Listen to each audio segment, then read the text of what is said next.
Nataka tugeukie kwa majirani zetu Kenya. Jana kuna maandamano ambayo yalitokea na yamekuwa na sura tofauti tofauti, hasa wafanyabiashara na wadau hasa wamiliki wa vyombo vya usafiri waliweka mgomo kutokana na ongezeko la bei ya mafuta. Nini ambacho unachokiona Kenya mpaka wanafikia hatua hiyo? Kwa sababu tatizo la mafuta ni duniani kote, tunafahamu kile ambacho kimetokea Iran ndio kimesababisha haya. Kwa nini Kenya kunakuwa na hiyo kutokuvumilia? Ni kubwa sana kwao ama iko vipi sasa? Hivi unaweza kuwa na list ya kuonesha Tanzania bei yake ya mafuta ni shilingi ngapi na Kenya ni shilingi ngapi? Kenya ilikuwa ni, kwa mfano petroli jana ilikuwa ni 214, ambayo kwa pesa ya Tanzania ilikuwa ni 4200 mpaka 300. Sawa. Diesel ni 242, ambayo kwa pesa ya Tanzania ilikuwa ni kama 4800 something mpaka 900. Na kwa Tanzania ni 4000 hapa nacheza 4000. Sawa. Sasa unajua inapokuja kwenye hichi kitu tunatofautiana. Kila mmoja ana njia yake ya kudeal na hivi vitu. Unajua nchi inapokuwa kwenye shutdown siku moja inaingia hasara kubwa sana. Sawa. Sasa naamini kwamba kuna njia ambazo ni bora zaidi za kuweza kutafuta au kufikia suluhu kuliko, yani sisi Waafrika tumekuwa kwamba kila kitu ni msumari. Kwa hiyo solution zetu sisi ni nyundo, yani ni nguvu. Kila kitu tutumie nguvu. Ugomvi. Bifu. Kwa hiyo nimeona kuna baadhi wameenda wametupa madumu na vitu kama hivyo wanaitisha. Nadhani mimi binafsi sio njia bora. Umeona Na ikumbukwe hii issue imetokea ni dunia nzima. Mafuta yamepanda, kuna ambao Malawi milioni 10,000 mafuta. Umeona? Imagine 10,000 ya pesa yetu. Mara 2.5 yani. Umeona almost hapo. Kwa hiyo hii issue inatuathiri wote, na ngoja niwaambie watu wajiandae. Tuna angalau miezi 6 kabla ya mafuta kuanza kurudi bei iliyokuwa kabla ya vita vya Iran. Angalau miezi 6.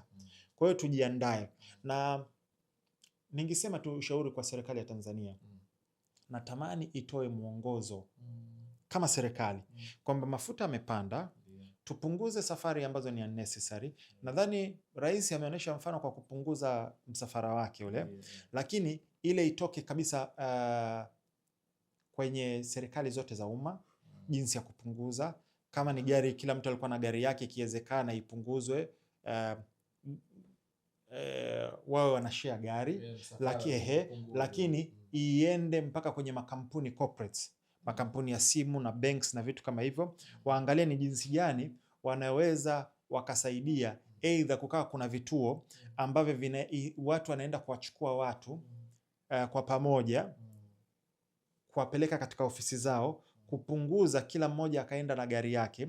Lakini pia baadhi ya vitu ambavyo let's say kuna makampuni ambao wana mfumo wa work from home, unaweza ukafanyia kazi nyumbani. Kwa hiyo kuna baadhi ya tunaita mitigation au damage control ambazo zinaweza zikafanyika kwa sababu ya kupunguza matumizi ya ambayo ni unnecessary. Kwa hiyo mtu sahihi wa kufanya hivi ni serikali, itoe mwongozo na itoe jinsi gani ambavyo watu tunaweza tukapunguza matumizi, na wao wakafanya vitu ambavyo vitarahisisha hizo. Umeona mfano kama siku hizi kuna mifumo mingi ambayo mtu anaweza kufanya kwenye simu, kwenye online na vitu kama hivyo, kama taifa kupunguza gharama. Lakini kuna hili ambalo limekuwa likizungumza na nishia kukuuliza pia before. Jana baada ya kuona Eric Omondi yuko anashiriki katika hayo maandamano ya wafanyabiashara na wamiliki wa vyombo vya usafiri, watu wakaanza kuwatagi wasanii wa Tanzania. Oneni.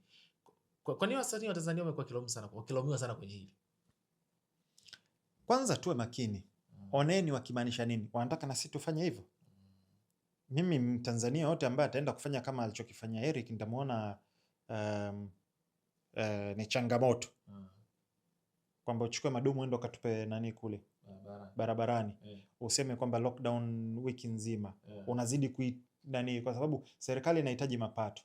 Mapato hayo ndo naenda kulipa wafanyakazi wa umma. Mapato hayo ndo yanatumika kwa sababu ya miradi na kulipa madeni na vitu kama hivyo. Sawa. Kwa hiyo leo hii tunataka tupunguze. Unajua kuna every action has a equal and opposite reaction. Kila kitu, na hii ndio maana mimi nailaumu serikali yangu kwa sababu kitu kimoja. Utoaji wake wa elimu ni dhaifu. Hicho ndo kitu ambacho serikali ina udhaifu. Utoaji wake wa elimu ni dhaifu. Yaani kitengo hicho inabidi wakifanyie kazi. Kwenye lengo ipi unazungumzia? Kuelimisha jamii, watu wajue. Mfano nikwambie kitu. Leo hii wanataka tupunguze kodi. Tunarudi. Hizo kodi zinaenda kutumika wapi? Sawa?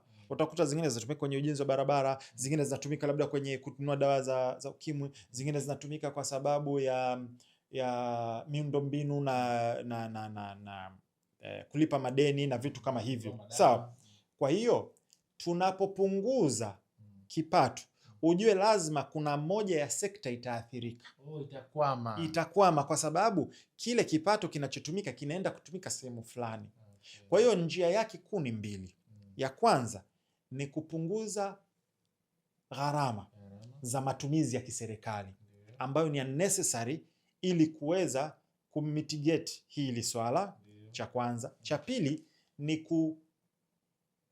kudhibiti ufujaji, na kiongozi yoyote au mtumishi yoyote wa umma ambaye anatumia au anafuja hela za serikali. Tushasikia ya CIG, kuna sehemu. Kwa hiyo zile tukizipunguza zile zitatupa advantage mbili.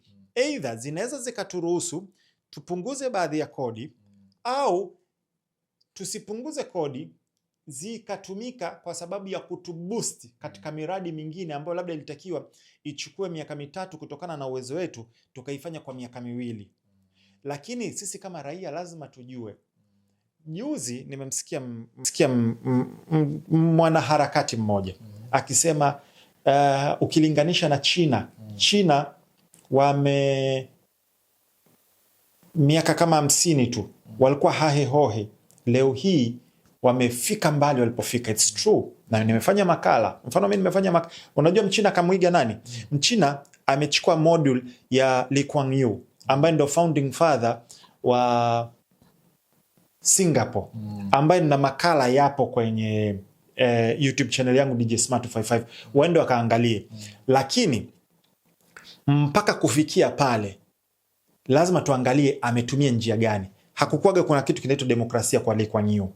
Lee Kuan Yew was a dictator, but he was a good dictator. Sawa?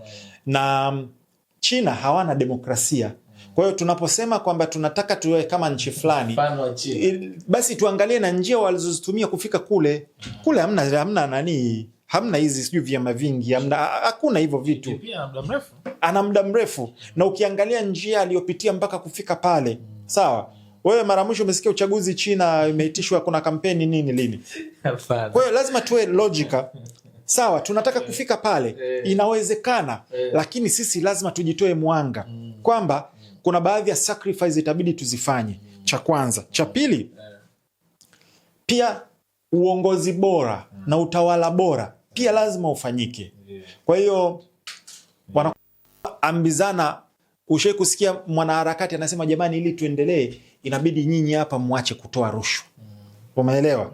Inabidi nyinyi hapa muache kuvunja sheria nyinyi. Umeona? Inabidi hapa kila mmoja aanze kulipa kodi zake ambazo wao mnazirukaruka. Hawasemagi hivyo. Wala sisi raia tuseme kwamba sisi pia tunatumiaji na mitaani kwetu tunatupa vitu ovyo, au ni serikali inakuja natupa pale. Wananchi. Ni wananchi. Kwa hiyo lao sisi tunataka mitaa yetu iwe safi, ni majukumu yetu. Lakini sisi tunataka tutupe uchafu ovyo, alafu mzigo tuende bana serikali ifanye usafi. Lazima na sisi raia tuwe responsible. Tuwe tayari kuplay part yetu. Kama taifa ndo tutaenda mbele. Umezungumza vizuri sana. Swali langu la mwisho kuhusiana na mafuta Kenya. Serikali imetangaza kupunguza bei ya mafuta kwa taarifa ambazo zinatajwa kutoka nchini Kenya. Haikupanga kupunguza. Wamelazimika kupunguza kutokana na kile ambacho kimetokea. Ina maana ni kama by force. Ina faida gani na madhara gani hasa kwa sababu hawakupanga iwe vile ambavyo imekuwa? Ndio hicho nilichokisema kwamba kwanza hiyo taarifa sijaiona. Sijajua wamepunguza kiasi gani. Alafu lazima kuna sehemu itaenda kuathirika. Huo ndo ukweli.